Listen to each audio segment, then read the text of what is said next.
Good day to you. My name is the Pea Souper.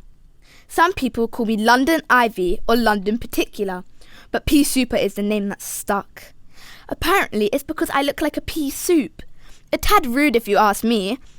I was created from fumes of fossil fuels like coal, oil and gas mixing with the city fog. I've been ruining this planet for years and I've been made out to be a villain. But it's not my fault. I am humanity's creation, born from a complete disregard for the environment.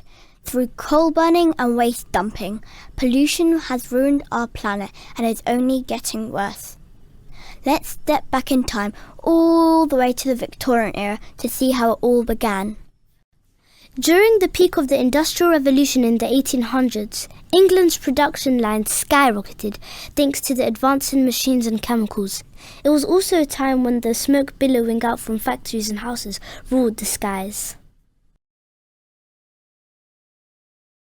In order to have light, heat, food and hot water, people needed fires in their homes.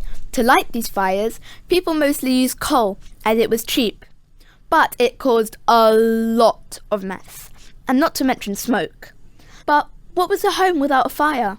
After all, the fireplace provided warmth, comfort, and a place for the family to gather. All this pollution caused fogs so big that to Londoners, the world seemed as if a dark filter had been placed over it. Not only did smog blacken the city, but it caused accidents and an increase in crime and disease. People found it more difficult to breathe, and the bad air made people weaker and sicker. Excuse me.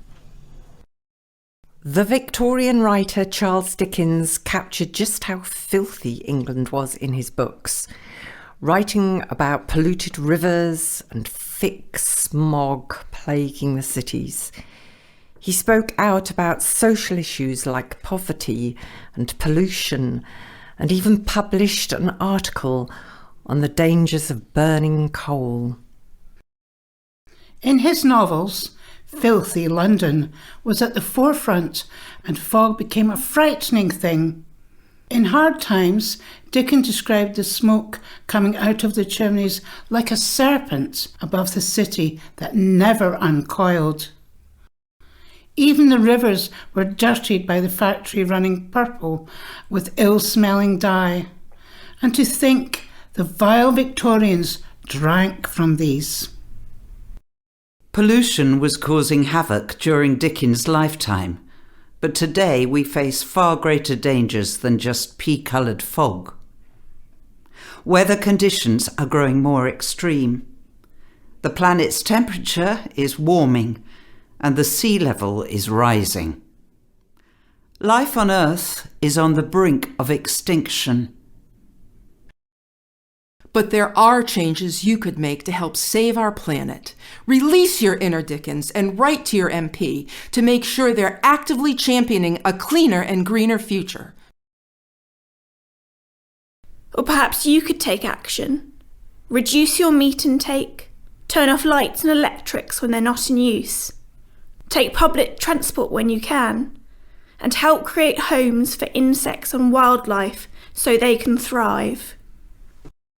Dear me, I've got myself all worked up and now my tummy's rumbling. Pea soup, anyone?